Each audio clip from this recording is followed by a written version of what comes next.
क्यों 7 भाइयों ने खाया अपनी बहन के शरीर का मांस। गांव में 7 भाई और उनकी एक बहन रहते थे। उनके माता पिता का निधन बचपन में ही हो गया था, लेकिन भाइयों और बहन ने जिम्मेदारियों को समझते हुए एक दूसरे का सहारा बनना सीख लिया था। भाई प्रतिदिन जंगल में शिकार के लिए जाते थे, जबकि बहन घर पर रहकर भोजन बनाती थी। एक दिन जब बहन हरी सब्जी काट रही थी तो गलती से उसकी उंगली तेज चाकू से कट गई। खून बहने लगा और उसने सोचा कि अगर भाइयों को इसका पता चला तो वे बहुत चिंतित होंगे। उसने खून रोकने की बहुत कोशिश की, लेकिन जब वह सफल नहीं हुई तो अनजाने में वह खून उसी सब्जी में मिल गया जो वह पका रही थी। शाम को जब भाई शिकार से लौटे और भोजन किया तो उन्हें साग का स्वाद असाधारण रूप से लजीज लगा। वे बहन की खूब तारीफ करने लगे और बोले कि उन्होंने ऐसा स्वादिष्ट साग पहले कभी नहीं खाया। अगले दिन भी वे जंगल में शिकार के दौरान उसी साग की चर्चा करते रहे। रात को जब वे घर लौटे तो उनसे रहा नहीं गया और उन्होंने बहन से पूछ लिया कि उसने भोजन में ऐसा क्या डाला था जिससे स्वाद इतना बेहतरीन हो गया। जब बड़े भाई ने बहन से उस असाधारण रूप से स्वादिष्ट साग के बारे में पूछा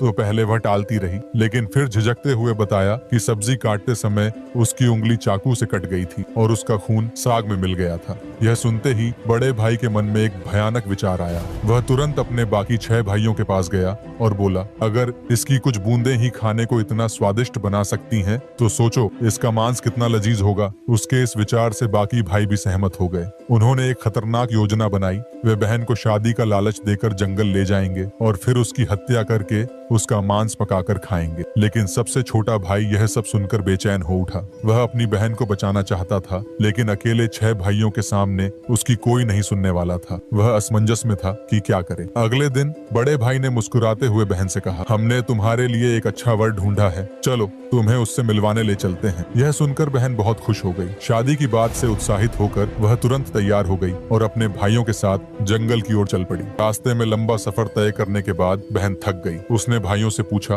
भैया मेरा ससुराल अभी और कितना दूर है? बड़े भाई ने मुस्कुराकर जवाब दिया, बस थोड़ी दूर और फिर पहुंच जाएंगे। आखिरकार वे एक ऊंचे टीले पर पहुंच गए। वहां पहुंचते ही भाइयों ने अचानक बहन को पकड़ लिया और एक खंभे से बांध दिया। अब बहन को समझ आ गया कि वे उसकी हत्या करने वाले हैं। डर और बेबसी से उसकी आंखों से आंसू बहने लगे। वह रोते हुए भगवान को पुकारने लगी। बड़ा भाई सबसे पहले धनुष उठाकर तीर चलाने को तैयार हुआ, लेकिन तभी बहन बोली, मारो मारो भैया, छाती पर निशाना साधो, तुम्हारा तीर जंगल में चला जाए। यह सुनकर बड़े भाई ने तीर छोड़ा, लेकिन निशाना चूक गया। फिर दूसरे भाई ने प्रयास किया, लेकिन उसका तीर भी गलत दिशा में निकल गया। इसी तरह एक एक कर 6 भाइयों ने तीर चलाए, पर हर बार निशाना चूकते रहे। तीर चलाने की बारी छोटे भाई की थी। वह अपनी बहन को मारना नहीं चाहता था, लेकिन उसके 6 भाइयों ने उसे धमकाया, अगर तेरा निशाना चूका तो तुझे भी मार देंगे। बहन अपने छोटे भाई की बेबसी को समझ गई। वह नहीं चाहती थी कि उसकी वजह से उसके सबसे प्रिय भाई की जान भी खतरे में पड़ जाए। इसलिए उसने भारी मन से कहा, मारो भैया, छाती पर निशाना लगाना ताकि तीर सीधे मेरे हृदय में उतर जाए। छोटे भाई की आंखों में आंसू भरा। कांपते हाथों से उसने धनुष उठाया और तीर छोड़ दिया। इस बार निशाना नहीं चुका, तीर सीधा बहन की छाती में जा लगा। वह दर्द से कराह उठी और कुछ ही पलों में प्राण त्याग दिए। 6 भाइयों ने मिलकर अपनी ही बहन के शरीर के टुकड़े किए और उसका मांस पकाने लगे, लेकिन छोटा भाई इस घिनौने कृत्य में शामिल नहीं होना चाहता था। वह अपनी बहन का मांस नहीं खा सकता था, इसलिए उसने चुपके से कड़ाही में कुछ मछलियां और केकड़े डाल दी। जब खाना परोसा गया तो उसने बहन के मांस को गुप्त रूप से एक गड्ढे में दबा दिया। कुछ वर्षों बाद जहां बहन का मांस दफनाया गया था,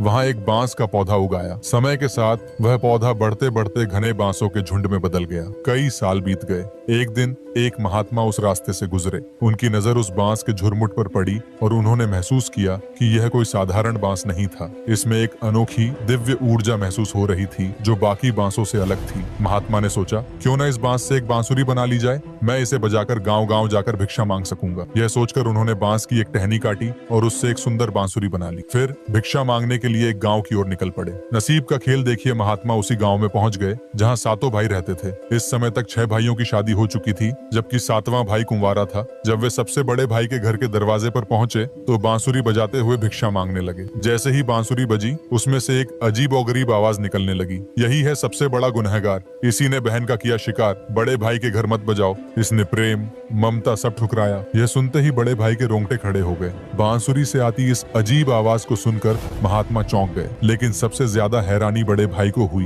क्योंकि वह तुरंत पहचान गया कि यह आवाज उसकी उस बहन की है जिसे उन्होंने सातों भाइयों ने मिलकर जंगल में मार डाला था। बड़े भाई को डर था कि कहीं उसकी सच्चाई सबके सामने उजागर न हो जाए। उसने महात्मा से कहा, आप आगे बढ़ जाइए, यहाँ भिक्षा मांगना व्यर्थ है। इसके बाद जब जब महात्मा दूसरे भाइयों के घर भिक्षा मांगने गए, बांसुरी से वही सच्चाई भरी आवाज निकलती जो उनके मन में डर भर देती। भाइयों को डर सताने लगा कि उनकी घिनौनी करतूत कहीं सबके सामने न आ जाए। इस भय से उन्होंने महात्मा को गांव से भगा दिया। लेकिन जब महात्मा सबसे छोटे भाई के घर पहुंचे और बांसुरी बजाई तो उसमें से मधुर स्वर गूंज उठा, बजाओ रे बांसुरी। सबसे छोटे भाई के घर जिसने मन की बात छुपाई, युगों से रखा सहेज कर। इस मधुर धुन को सुनते ही छोटा भाई भावुक हो उठा। उसके दिल में एक अजीब सी हलचल हुई, मानो कोई भूली बिसरी यादें जाग उठी हों। उसने महात्मा से निवेदन किया, महात्मा जी कृपया यह बांसुरी मुझे दे दीजिए। मुझे लगता है कि इसमें मेरी कोई पुरानी यादें समाई हैं। महात्मा ने उसकी भावनाओं को समझते हुए बांसुरी उसे सौंप दी। छोटा भाई बांसुरी को घर ले आया और उसे एक साफ स्थान पर रखकर धूप दीप जलाकर उसकी पूजा की। वह उस बांसुरी को श्रद्धा से देखने लगा, मानो वह अपने खोए हुए अतीत को उसमें तलाश रहा हो। कुछ दिनों के बाद उसे अपने घर में एक अजीब आहट महसूस हुई, मानो कोई उसके साथ उस घर में रह रहा हो। जब वह घर पर नहीं होता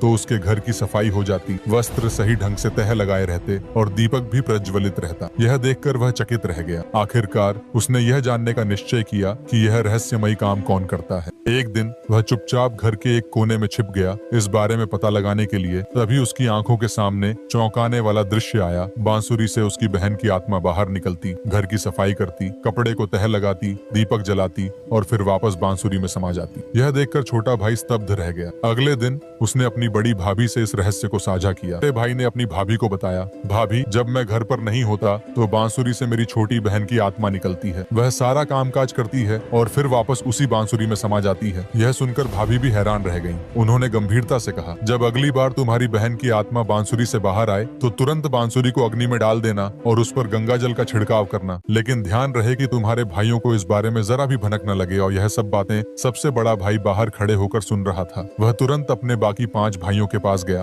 और उन्हें सब बातें बता दी। सभी भाई डर गए कि जो नीच हरकत उन्होंने कई वर्षों पहले की थी वह कहीं सभी गांव वालों के सामने न आ जाए। सभी ने मिलकर एक षड्यंत्र रचा और चालाकी से जब छोटा भाई बांसुरी को जलाने के लिए जंगल में लकड़ी लेने जा रहा था तभी उसे वहां कैद कर लिया और उसके घर जाकर बांसुरी चुरा ली। और सभी भाइयों ने बांसुरी को तोड़कर नदी में फेंकने का सोचा। तभी वहां वही संत प्रकट हो गए जिन्होंने छोटे भाई को बांसुरी दी थी। भाइयों और संत के बीच कहासुनी इतनी बढ़ गई कि उन्होंने संत को पानी में फेंक दिया। इसी बीच मौका पाते ही छोटे भाई ने बांसुरी चुरा ली और भागते हुए अपनी भाभी के पास गया और वहां पहुंचते ही आग जलाकर बांसुरी को आग में रख दिया और ऊपर से गंगा जल का छिड़काव कर दिया। जैसे ही बांसुरी में गंगा जल पड़ा उसमें से एक तेज रोशनी बाहर आने लगी और देखते ही देखते उसकी बहन की आत्मा पूरी तरीके से बांसुरी के बाहर आ गई और जीवित हो गई। अपनी बहन को इतने सालों बाद जीवित देखना छोटे भाई के लिए कोई चमत्कार से कम न था। उसने रोते हुए अपनी बहन को गले लगा लिया। बहन के पुनर्जीवित होने की खबर पूरे गांव में जंगल की आग की तरह फैल गई। लोग इस चमत्कार को सुनकर स्तब्ध रह गए कि एक मृत लड़की कैसे फिर से जीवित हो सकती है। जब गांव के लोग इकट्ठा हुए तो छोटे भाई ने खुद सभी के सामने आकर पूरी सच्चाई बयां की। उसने भारी मन से कहा, मेरे 6 भाइयों ने अपनी स्वाद की लालसा में आकर मेरी मासूम बहन की बेरहमी से हत्या कर दी थी। उन्होंने उसे जंगल में ले जाकर पहले धोखे से बंधक बनाया और फिर उस पर वार करने की योजना बनाई। जब उनका निशाना चूकने लगा तो उन्होंने मुझे मजबूर किया कि मैं अपनी ही बहन पर तीर चलाऊं। चाहकर भी मैं उनकी बातों का विरोध नहीं कर सका और आखिरकार अपनी बहन के सीने में तीर मार दिया। इतना ही नहीं, मेरे भाइयों ने उसके शव को टुकड़ों में काटा और उसका मांस पकाकर खा लिया। मैं इस अपराध में शामिल नहीं था, लेकिन मजबूरी में मैं भी उस भयावह घटना का गवाह बना। जैसे ही छोटे भाई ने गांव वालों को पूरी सच्चाई बताई, उनके रोंगटे खड़े हो गए। उनके दिलों में आक्रोश की ज्वाला फूट पड़ी। उन्होंने कहा, ऐसे लोगों को जीने का कोई अधिकार नहीं जिन्होंने अपनी बहन के साथ ऐसा अत्याचार किया। इधर जब 6 भाई मौज मस्ती कर अपने घर वापस लौट रहे थे तब उन्हें गांव का वातावरण कुछ बदला हुआ लगा। सभी लोग उन्हें घृणा और आक्रोश भरी नजरों से देख रहे थे। पहले तो उन्हें मामला कुछ समझ नहीं आया, लेकिन जैसे ही उन्होंने अपने छोटे भाई को अपनी बहन के साथ गांव के बाजार में देखा वह आश्चर्यचकित हो गए और डर के मारे कांपने लगे और उन्हें मामला समझते देर न लगी। उन्हें पता चल गया कि छोटे भाई ने गांव वालों को पूरी घटना बता दी है और वह सब अब मिलकर उन्हें बीच चौराहे में पेड़ के साथ बांधकर जलाकर खाक कर देंगे। सभी भाइयों ने सोचा कि वह जंगल की ओर भागकर अपनी जान बचाएंगे और बचा हुआ जीवन जंगल में ही बिताएंगे। इतना सोच वह घर पहुंच अपना सारा सामान बांधने लग गए। लेकिन उनके घर के बाहर खड़ा एक गांव वाला सब देख रहा था। वह जल्दी से बाकी लोगों के पास गया और सब कुछ बता दिया। सभी लोग मशाल, लाठी, रस्सी आदि लेकर भाइयों के घर गए और उनके घर को घेर कर सभी भाइयों को बंदी बनाकर घसीटते हुए गांव के चौक में ले जाकर एक पेड़ के साथ बांध दिया। इसके बाद सभी गांव वालों ने सोचा कि अब इन्हें जलाकर खाक कर दिया जाए,